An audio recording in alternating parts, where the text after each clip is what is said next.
Persekutuan Sepak Bola Indonesia atau dikenali sebagai PSSI menerima teguran dan hukuman daripada FIFA. Sebelum itu bantu kami dengan klik tombol suka dan subscribe agar channel kami terus berkembang. Hukuman dan teguran diterima adalah disebabkan oleh kesalahan dilakukan oleh penyokong skuad Indonesia.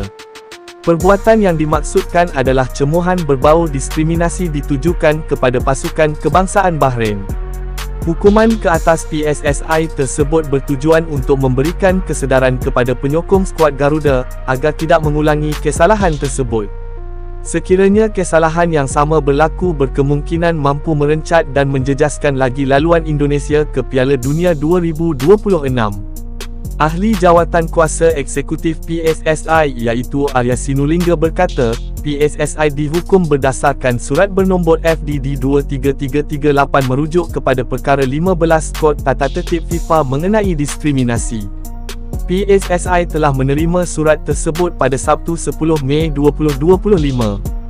Dalam laporan tersebut FIFA memperincikan bahawa laungan xenofobia yang ditujukan kepada Bahrain muncul sekitar minit ke-80, di mana penonton di sektor 19 adalah yang paling ketara didengari dalam melakukan kesalahan diskriminasi tersebut. Difahamkan PSSI didenda hampir setengah bilion rupiah iaitu bersamaan RM107,424 dan perlu mengurangkan hampir 15% jumlah penyokong di tempat sendiri untuk perlawanan seterusnya. Indonesia dijadualkan menentang China pada 5 Jun dalam pusingan ketiga kelayakan Piala Dunia 2026. Pengurangan itu akan menjejaskan kira-kira 11,500 tempat duduk di Stadium Gelora Bung Karno yang mempunyai kapasiti 77,193 tempat duduk. Pengurangan kapasiti itu merupakan tamparan buat Indonesia menjelang perlawanan kritikal bertemu China di tempat sendiri.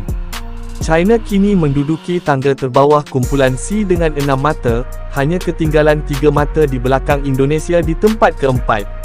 Kemenangan pada 5 Jun akan menghidupkan semula harapan mereka untuk mara ke pusingan keempat kelayakan Piala Dunia 2026.